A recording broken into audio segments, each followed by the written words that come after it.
great. I'll say again, I'm not going to read you the rules and regulations because I suspect you've heard them 3 times already, and in any case, I've forgotten them all. My name is Jonathan Yardley, and I am here ostensibly from the Washington Post, but I left it a long time ago. About 18 years ago, my wife and I were living on Capitol Hill with my stepdaughter, who was working at the time at National Geographic. And one day, Lala said to us, could I bring a friend home from the office for dinner? And we said, sure. I'm afraid that that's a technical problem that someone else is going to have to cope with. If I shout, does that help? Okay. My stepdaughter was working at National Geographic, and one day asked if she could bring a friend home for dinner. And we said, sure. So the next day, at dinner time, this lovely young woman shows up with my stepdaughter, Lala, and my wife and I were immediately enchanted with her. And she is still lovely and young and enchanting, but now she's one of the most respected, most accomplished, and most successful writers of serious nonfiction in the United States. Candace, it's very good to see you again. It's very good to see you. Thank you. And could I just say, just very briefly, what an incredible honor it is to sit here with Jonathan Yardley, who all of you know is such a huge figure in the world of journalism and in the world of books. And if by some crazy chance you don't know his work, I urge you to go out and find it. He's really absolutely brilliant. So it's very humbling to me. I should be interviewing him because he's a much more interesting figure than I am. So anyway, I just wanted to... Flattery will get you everywhere. Candace, we will get over to Winston Churchill and Hero of the Empire soon enough, but I have a couple of questions about how you got to this point in your life. You were at National Geo for what, 4 or 5 years? 6 years. 6 years. National Geo has a reputation for being a very tightly, if not severely, edited publication. You were an editor and you were a writer. What influence did your years there have on your own evolution as a writer?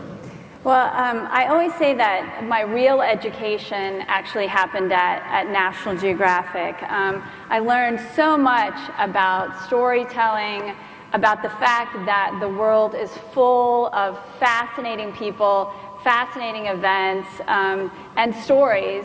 But most of all, I learned about research, and I learned that you need to dig deeply, you need to take the time to understand it, and you need to find the people who really know the subject that you're going to look into. You know, at National Geographic, you could be working on something about meerkats one day and something about a river another day, so it really fluctuated.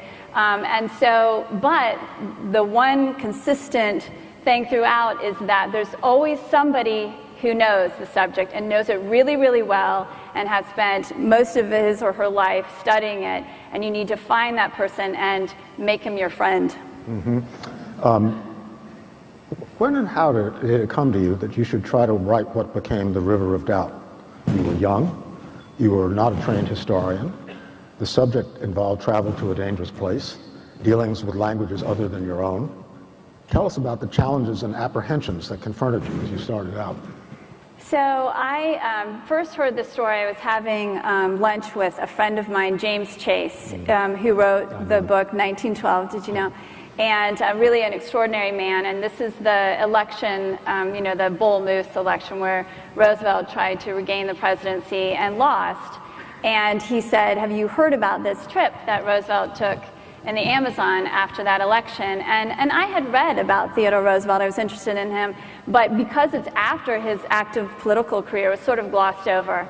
And I started researching it. Actually, I went back to National Geographic. They have a great library there. And then went to the Library of Congress. And I was stunned because there's murder, drowning. They left the murder in the rainforest. Roosevelt nearly took his own life.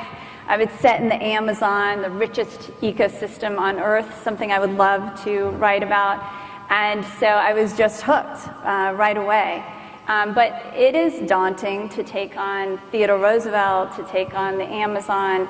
To take on a book? To take on a book, exactly. But I was really excited about it because I knew that to a writer, this is just a gift. It had so much to work with. And thanks to my years at National Geographic, I knew how to do research. That was the only thing that I was confident about. But you went to the Amazon, right? I did. I went to this river, which is still incredibly remote. Right. I did some research in Rio, and then I went to this little town in northwestern Brazil called Porto Velho. I rented a plane, I hired a pilot, and I flew for hours over unbroken rainforest, horizon to horizon. And okay, now this raises a question. Where'd you get the money to do that? Well, I had an advance. Oh, you did? Yeah, so I... From Doubleday? Yeah, from Doubleday. So I'd gotten an agent, and in fact, James Chase sent my proposal to his agent. Very generous man. Unfortunately, he passed away right before the book came out, which was really difficult for me. But anyway, so Doubleday gave me this great advance. You get it kind of in 3 parts. One part, when you sell it, one part when you turn in the manuscript, and one when it comes out. So I had that money, and that's how I used it. Well, I would have thought you would have flown the plane yourself. Nope, that was not a possibility. Well, I say that because in River of Doubt, as in your other 2 books, you're incredibly generous in your acknowledgments. You seem to deal with a great many people and travel to a great many places. You seem to be endlessly curious and afraid of nothing. Well, that's not true. I have a lot of fears, but I think my fears are sort of shadowed by my interests. Did you go down a mine in South Africa? I went to where the mine was. The colliery is closed now, but there's the hole where it was. Absolutely, yeah. So far, you've written about Teddy Roosevelt, James A. Garfield, and Winston Churchill. What, if any, common elements drew you to their stories? So what interests me, and we were talking about this earlier, I love to read biographies, but as a writer, I like to tell a tighter story, a more sort of personal story where I can spend 5 years really focusing and digging in deep. And I'm looking for a story that I hope is illuminating about the person and about the time in which they live. And specifically what interests me, I think that often when we look at history, we're kind of drawn to the big public moments of triumph or of infamy.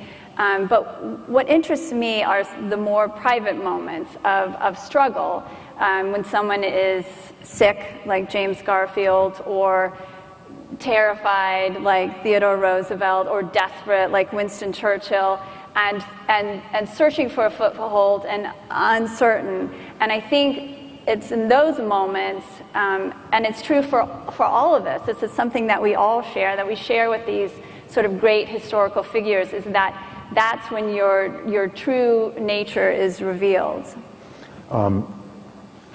And quite specifically, what drew you to Winston Churchill and his role in the Boer War? So I had heard this story 25 years ago. My husband was a journalist for the New York Times for years, and he actually began his career in South Africa, covering the ANC, the African National Congress, in the early 80s. And when I met him 25 years ago, he mentioned to me, he said, "Did you know that Winston Churchill was a prisoner of war in South Africa and that he escaped?" And I thought, you are kidding me. How do I not know this? And so it just stayed with me all of these years. And after I turned in the manuscript for my second book, we went to lunch, and he said, "Do you have any ideas for your next book?" And I said, I would love to write about Winston Churchill and the Boer War. And he said, yes. and so it just went from there.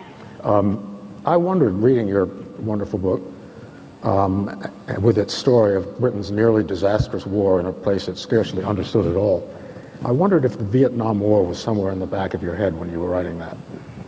To be honest, nothing was really in the back of my head, and I can see the connection. It was in the back of mine when I was reading was it? I can absolutely see the connection. Yeah, I can see it. But to be honest, so as you know, I have 3 kids. I live in Kansas City. I have just this very normal day-to-day life with laundry and dinner plans and stuff.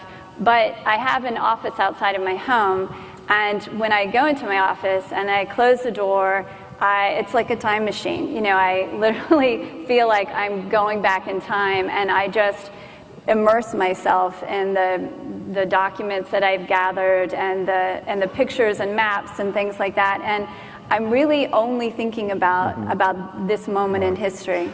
Speaking of time, you seem to be very strongly drawn to the late 19th and early 20th centuries.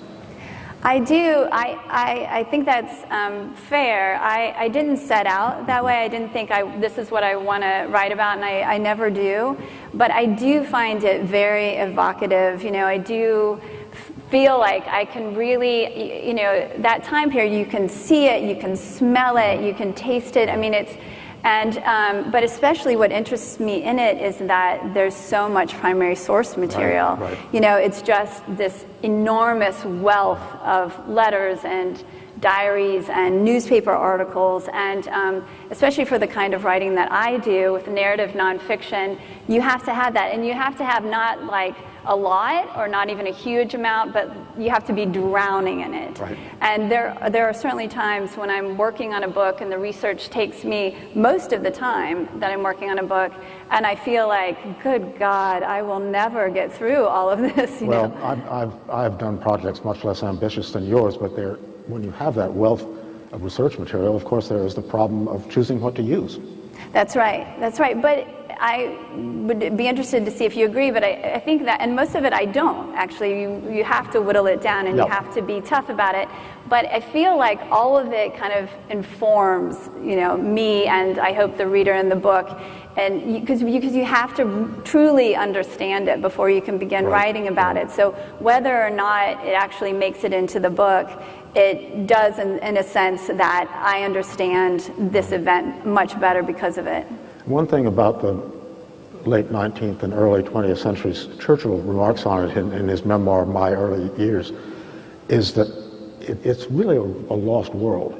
It's the period when the world began to change in incredibly dramatic ways, even more than it's changing now, because you literally went from the horse and buggy to the car to the airplane in that period. Right, and that's another thing actually that interests me about it, because the world was changing so quickly in every conceivable way, but also our knowledge of the world. You know, this is sort of the Gilded Age of exploration, you know, and so that too is absolutely fascinating, and Churchill was right in the middle of that, and he's right on the cusp of this incredible change, and it's fascinating to see it through his eyes.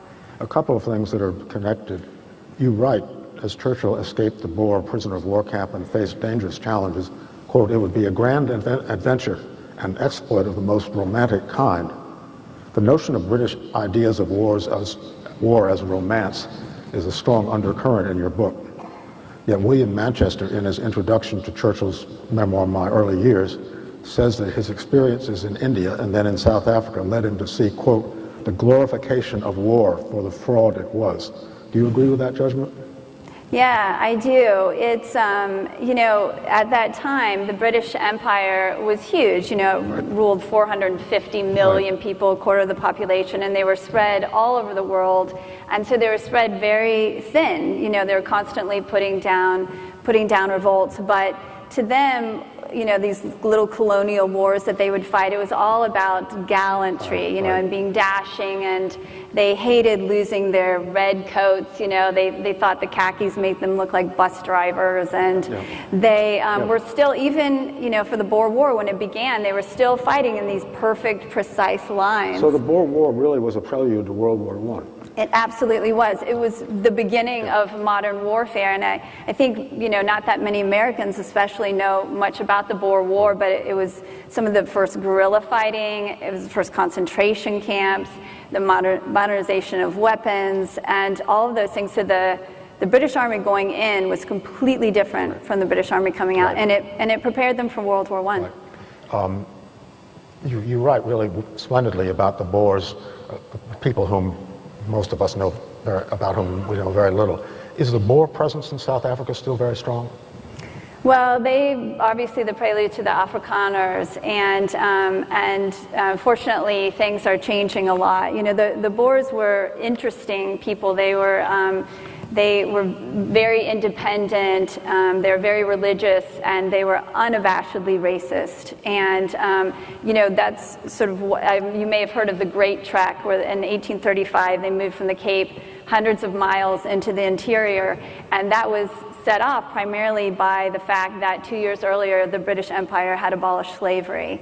And so even though the British Empire promised people in Africa, native Africans and the Indian population that was living there, that as soon as they won the war, things would change and be better for them. As we all know, that took much longer than anyone would have hoped. And so, of course, there is still an Afrikaner presence, but you know, obviously Nelson Mandela was a huge breaking point for that, and things have changed quite a bit.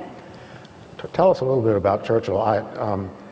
He did change the experience in South Africa did change him. But I kept thinking as I was reading your book that a perfectly apt title for it would have been Naked Ambition. Absolutely. He was just a bundle of burning ambition. That was the one description of him that's absolutely true throughout his life. Do you think that is traceable to his feelings about his father?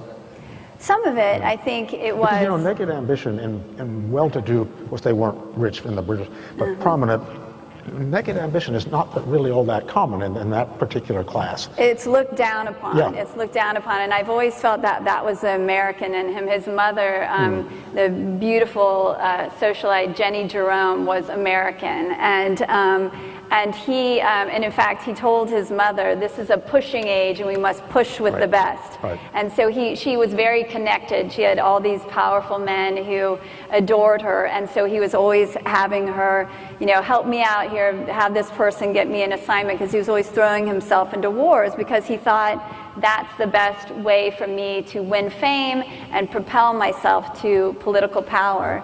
And he called it the glittering gateway to distinction. Right. You quote at the end the famous remark by his first love, Pamela Plowden, who said, when you first meet Winston, you see all the things that are wrong with him, and once you get to know him, you see all the things that are right with him. That's right. What was wrong and what was right as you came to know him? Well, so what was wrong, he was obviously not only ambitious, but incredibly, incredibly arrogant. Right. And that is probably true and self-indulgent. Throughout his life. It was absolutely all about him. In fact, I found it entertaining because again and again and again in letters and journals and different newspaper articles, people would say, you know, that Winston Churchill, I cannot stand the kid. He's going to be prime minister one day, but he drives me crazy. A very amusing story that she tells us while he was in prison in South Africa, he ordered a tweed suit. Yeah, exactly. You have to look. He went to South Africa with what? Cases of champagne and whiskey. Yeah, and his valet, and 10-year-old whiskey, right? So he's willing to risk his life, but he doesn't want to be uncivilized while he's at it. But what was interesting about him to me at this point in his life is if you look at pictures of him, you almost don't recognize him. So obviously, when we think of Winston Churchill, we think of the older Winston Churchill during war, and he's overweight, and he's older, and he's got his cigar and his whiskey. And this one, he's young, and he has red hair, and he's sort of energetic, and he's the one throwing himself into war. But inside, he was already the Winston Churchill we know, and it's fascinating to read the letters that he wrote at that time. And there was one in particular that he wrote to Pamela Plowden. So he ran for Parliament before the Boer War, and he lost. But during the election, and he's loving it, he's loving all of these opportunities to be on a stage. And he writes to her, he says, I don't know what's going to happen with the election. I don't know what the outcome will be. But with every speech I give, I feel my growing powers. Something you don't go into in the book because it really occurs after the period that you cover. What happened between him and Pamela? So this is a great story, actually, because he was in love with her. She was this beautiful young woman. He had met her actually in India when he was there fighting in British India, and she was sort of the toast of London when she went back, and so she had many admirers. But he was in love with her, and he wanted to marry her, but her father wouldn't let her marry him because he didn't think that Churchill would amount to anything. Finally, Candace, before we turn this over to questions from the floor, could you say a few words about popular history? In his favorable notice of your hero of the empire, the reviewer for the Wall Street Journal last week describes you as, quote, a smooth-writing popular historian. I guess that was a compliment. But the phrase popular history has always seemed to me to be slightly pejorative and condescending, even though much of the best history now being written these days is being done by non-academics, Max Hastings, Anthony Beevor, David Macaulay, yourself. I'm sure you're pleased to be put in such company, but do you ever feel defensive about being popular? I don't. You know, to be honest, I feel so incredibly fortunate to be able to do what I do. Every day I go to work, I think, I can't believe that this is my job. You know, my job is to read most of the time and to dig into these fascinating, at least to me, fascinating stories. And, you know, I know a lot of historians. I read a lot of academic histories, and I respect them. Right. It's just not what I do. Right. And I hope that that it's actually a collaborative thing. You know, I hope that there are people who, a lot of people I've met who say, you know, I thought I hated history. I was never interested in history, and then I read something by David McCullough or Anthony Beevor, and I was hooked. And a lot of times they say, and it made me want to know more. And so then I started to read more deeply. So I hope that, in a way, that it's a conduit for people who think that they don't like history to realize actually they do. And there are these fascinating stories that they will absolutely love. Well, the so-called popular historians have also stepped into a gap that has been left by the decline of narrative history in the academic departments. And there are various theories about the cause of that, but as the academic historians dig more and more deeply into very specialized areas, often with political or ideological patterns on them, the field is really left wide open for people who want to tell stories. Tell stories, right, and that's what I love to do, yeah. There are microphones in the middle of each aisle, I believe, and you're welcome to come up and ask Candace anything you'd like to. You were first, so you get the first question. Hi. Well, being part of the time, at least I teach history and other things in high school, I appreciate your books because they are colorful. You know, history to me is very exciting, and when you take colorful figures or compelling historic figures like you've written about, I think you add quite a bit. Now, when dealing with Churchill and the Boer War, of course, one of the primary sources is going to be a lot of what Churchill wrote. But I always find that he exaggerates things and he likes to put himself in the best light. So how did you deal with the challenge of dealing with that? Well, you know, the nice thing is that for most of the time, he wasn't alone. So the way he's captured, for those of you who don't know, he was so he went to the Boer War to cover it as a journalist. He was very soon after he arrived, he was on an armored train that was attacked by the Boers. And so his good friend Aylmer Halden had invited him along. He was actually in command of the train, invited him along, and he was there, and many other men, including the Boers who were attacking them. And so I have their accounts of it as well. And the same thing when he was in the POW account, the other men. So they're almost always, and even when he was on the run, he hid in this coal mine shaft with these white rats for 3 days. The men who helped them also wrote about it. And they really did corroborate. The only thing that I found that he got wrong, and he was very insistent about this, so the man who organized the attack on this train was a man named Louis Botha, and you may know he later became the first prime minister of South Africa, and he was a very young, charismatic, exciting general, and they became friends later in life.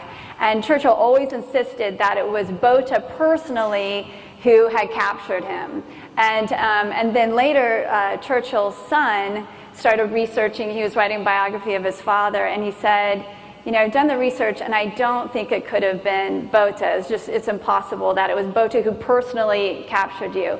And Churchill said, it was. End of discussion. And, but it wasn't. But Botha was there. Botha organized it. Botha saw everything and talked about it. But that's the main thing that I think is just not true. Thank you. Thank you. This is more of a general historical question in terms of your writing and hearing about how you decide what you're going to use in your research and what you don't use when you do your research. How do historical writers avoid revising history to their own liking? I'm sorry, they avoid... How do you avoid revising history to your own personal opinions about things? Well, I do a lot of research, and I don't come at it sort of with an opinion. I really don't. So, for instance, I wrote a book about James Garfield, and I honestly did come to admire him, but I didn't even set out wanting to write about James Garfield. I was wanting to write about Alexander Graham Bell, and I found out that he invented something called an induction balance to try to find the bullet in Garfield. And I thought, I wonder what James Garfield was like. He was killed so early into his first term, and he's largely been forgotten. And so I started researching him, and he was extraordinary. He was absolutely brilliant. He was kind. He was instrumental in bringing about black suffrage. He was just a decent, modest human being, and I was impressed with him, but I didn't start out thinking I want to make people think that he was this extraordinary man. I took him as I found him, and that's what I try to do with all of my books. I might interject that I know what he's complaining about, not to pick on one person, but Arthur Schlesinger Jr. In his first in his multi-volume incomplete history of the Roosevelt administration, Franklin Roosevelt, and then in his various writings on Jack Kennedy, was writing from a very distinct ideological point of view, and may have been bending history to suit his ideology. Sure, I'm sure. And so it does happen. Absolutely, of course it does. Yeah.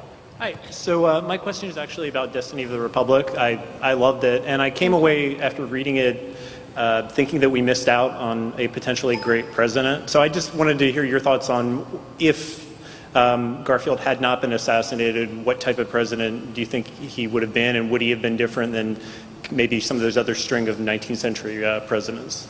I agree. I believe that he would have been one of our great presidents, and I think that he was an inspiration really to the country because he had come from such poverty, and he seemed to bring the country together in a way that was a sharp contrast from what happened after Lincoln's assassination, where it really divided the country even more. And it's because so many people admired him and so many people had put so much hope into him. And as I said, he was a very progressive thinker for that time. And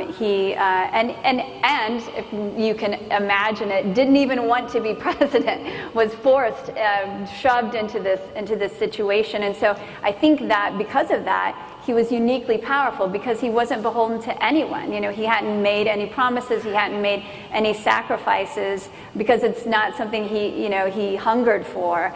And he used to call it the presidential fever, and he saw it all around him because he had been in Congress for almost 18 years. So I do think that would have made him a uniquely powerful president had he lived. And I do think it was quite a loss to the country. I told Candace when we talked before that I came to the end of Destiny of the Republic with a tremendous sense of loss, that this man never had his opportunity to be the president he could have been. Thank you. You made a brief reference to the British policy of concentration camps in the Boer War, which was really one of the most shameful episodes in the British Empire's history, particularly its impact on women and children and other non-combatants. Did Churchill ever acknowledge that, or did that affect him in any way? Well, what affected him, and I don't know if this was his own imprisonment. And it affected him deeply, and he never forgot it. And even though it was completely on the other end of the spectrum from the concentration camps, and just for those of you who don't know, so the British had gotten into the war thinking it's going to last a couple of months, and it started in October, we'll be out by Christmas, and it ended up lasting almost 3 years. And so by the end, they were desperate to get out. And so they did some pretty horrible things. They resorted to scorched earth policy, and they set up these concentration camps for, as you say, the women and children who were supporting these men who were out fighting in the field, the Boers, and so that they wouldn't have any support. And it was disastrous. And Native Africans were also forced into concentration camps, and even more of them died than the Boers. Churchill, on the other hand, his imprisonment, the Boers were eager to show the British that they were civilized too. The British had always sort of dismissed them as sort of being backward and rough, and so they allowed just like incredible leniency. But Churchill couldn't stand the idea of being captured. In fact, he said he hated that period in his life more than he had ever hated any other period in his whole life, and he was desperate to get out. And he remembered that, so later on when he gets into public life and he becomes Home Secretary, it was one of his missions to show compassion to prisoners, and he made sure that they had access to books, they had access to the outdoors, that they could exercise, because he said, whether or not they are guilty of some horrendous crime, they are still human beings. First off, I'd like to say your first 2 books were wonderful, some of the best I've ever read. Thank you very much. My question is that early on in the book, there's a sort of a passing reference to Teddy Roosevelt. I think the other journalist, Atkins, I believe, had met him in Cuba. Right. And I just couldn't believe how close those two seemed. So could you contrast Teddy Roosevelt and Winston Churchill? Yeah, throughout the process, I kept thinking how much they reminded me of each other, how many similarities they were. These young, incredibly ambitious men, very arrogant, drive everybody around them crazy, incredibly well-read, very, very talented writers. They had so much in common, and I think that's why they really didn't like each other. Too similar, and they did meet, and it definitely wasn't a love affair. Yeah. Thank you. Since Churchill went to South Africa as a journalist, he had certain kind of preconceived notions about the British Empire, and as he experienced the Boer War, how did his view change about the British Empire? Did he really realize, did you see evidence that he realized that the sun was actually setting on the British Empire at this time? And my second question is, if he did that contribute to some of the most amazing things he did in life, like the Battle of London when Hitler was trying to take over England and he was so stalwart, that idea of I don't ever want to be dominated again? Did you see evidence of him changing his thinking towards what the British Empire was and how he wanted it to fit into the world? Well, I think we all know that Winston Churchill was far from a perfect man. And one of the things about him is that he was an unabashed imperialist. He was very proud of the British Empire and its standing in the world, and felt that it was part of his mission to keep it intact. And I don't think the Boer War changed that at all. I mean, I think that another thing, and on the opposite side, that I will say about Winston Churchill, and something that I admire, is that although no one fought harder than he did during war, no one was quicker to reach out the hand of friendship afterward. And he was incredibly magnanimous and trying to help someone who had so lately been his enemy. And that was true absolutely during the Boer War, and it got him in trouble with his countrymen. And it was true later in his life. You can see that that was a sort of a constant throughout his life. But he was at that time, and for many, many years, absolutely an imperialist. Hi. I just want to say that I felt that Destiny of the Republic was an extraordinary book and how much I enjoyed reading it. Thank you. As I was reading it, I totally marveled at the conversations that the characters had with each other. And, you know, as if you had a tape recorder in their room. And I was wondering what you drew upon to get such verisimilitude in terms of what these people were actually saying to each other, or how you did that so well. That's interesting. My father said the same thing after he read this book. He was like, the dialogue that you have, it's like, you know, a novel or something. And it's very, very important to me that everybody knows that this is all absolutely factual. And I get that dialogue from letters, from the accounts that they wrote themselves, you know, and so I was talking to Churchill, and he said this, and I said that, and that's where all of that comes from. And it's very important to me. I think that there's sort of a trend sometimes in narrative nonfiction that in the notes section, you just get a paragraph about each chapter saying kind of in general, these were my sources. But in my books, you can look it up. I use notes, and so you can say, how does she know that he said that? Well, turn to the notes and you can find out, and you can look it up yourself. And so that's something that's really, really important to me. And just going back to primary source material, I mean, it takes me a long time before I will commit to a subject, even if I think it's a fantastic story. And there have been stories that broke my heart because I really, really wanted to tell them, but I finally had to give them up because I just didn't have enough primary source material to work with, to have that dialogue, to have those details that you hope will bring a story alive. And so unless I do, I just won't commit to it. And I had a wealth of information to work with for this book. Sir? Thank you. Hello. You may have touched on this earlier concerning the River of Doubt. As I was reading it, I was just amazed at why Theodore Roosevelt was doing this. Aside, why do you believe, what was his motivation for doing it? I mean, it was just, I don't want to give you my own opinion. But. Well, so for those of you who don't know the story, so Theodore Roosevelt, he lost the election of 1912, and then he goes to South America, and he goes down this incredibly dangerous, rapids-choked river that no one knows where it leads. That's why the man who found the headwater is called the Rio da Dúvida, the River of Doubt, and because no one knew where it was going to take them and what was around each bend. And the reason he did it was because he was Theodore Roosevelt, and Winston Churchill would have done it too. So he had won throughout his life, and then he loses this huge contest, and he's a pariah for the first time in his life. He's put Woodrow Wilson, a Democrat, in the White House because he split the Republican vote, and he had this depression that had sort of haunted him through his life, and he was devastated. And so he gets this invitation to go on a speaking tour in South America. He's this incredible naturalist, has written many books about especially birds, and so he's going to take another collecting trip.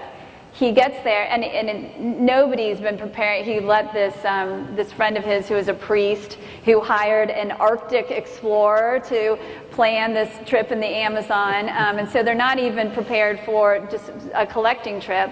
And he gets there, and the foreign minister says, "You could do that, or you could map an unmapped river." And Theodore Roosevelt is going to say no to that? No. And so he throws himself and the people with him into this outrageously dangerous trip. Just time for one more. Thank you. You're the lucky person. Can you talk a little bit about how you reconstructed the events after President Garfield was shot, particularly the medical care he received? I find it so remarkable that if the doctors had left him alone, he might very well have lived. Right. Yeah, he would have. So again, for those of you who don't know, so Garfield was shot actually in a train station that was on the mall. It's where the National Gallery now sits. And to my outrage, there is no plaque no notice at all that an American president was shot here. But the bullet that hit him, that went in the right side of his back, didn't hit any vital organs, didn't hit his spinal cord. His injuries were far less severe than Reagan's when Reagan was shot. But he had 12 different doctors, especially this beautifully named Dr. Willard Bliss, whose first name was Doctor, who repeatedly inserted unsterilized fingers and instruments in his back, probing for this bullet, even though Joseph Lister of Listerine had discovered antisepsis 16 years earlier and come here and spoke to American doctors. And so it is sickening to watch this, through the lens of 135 years happening to this extraordinary man. And so I did a ton of research, obviously, at the Library of Congress, because even though Garfield was president for a short time, he had been in Congress for almost 18 years, and his papers and a lot of the people surrounding it were in there. But also I went to the National Museum of Health and Medicine, and they actually have the autopsy report there. But more than that, I held in my gloved hand a section of Garfield's spine with this red plastic pin going through where the bullet had gone through, and it's stunning. And they also have, strangely, they have what I called the assassin's drawer, because they have the remains of Charles Guiteau, who assassinated Garfield, and then they also have the remains of John Wilkes Booth, kind of in the same drawer. There's the femur, there's the ankle bone. It's just bizarre. They also have a jar with chunks of Guiteau's brain, and he was insane. He was mentally ill, and after he was executed, they exhumed his body, and they wanted to study it for science to see, especially his brain, to see if you could see physical signs of insanity. And so they cut up his brain and they sent it to experts around the country, and they sent it back and said, well, he probably had syphilis, but that's all we can tell. And they put it in this jar, and they still have it. Thank you. Candace told me before we started this program that she is still looking around for her next subject. She also admitted that a book for her is about a 5-year project. Candace, I'm almost 77 years old, and I want to read your next book, so you better get going. Thank you very much. Thank you so much. Thank you, Jonathan.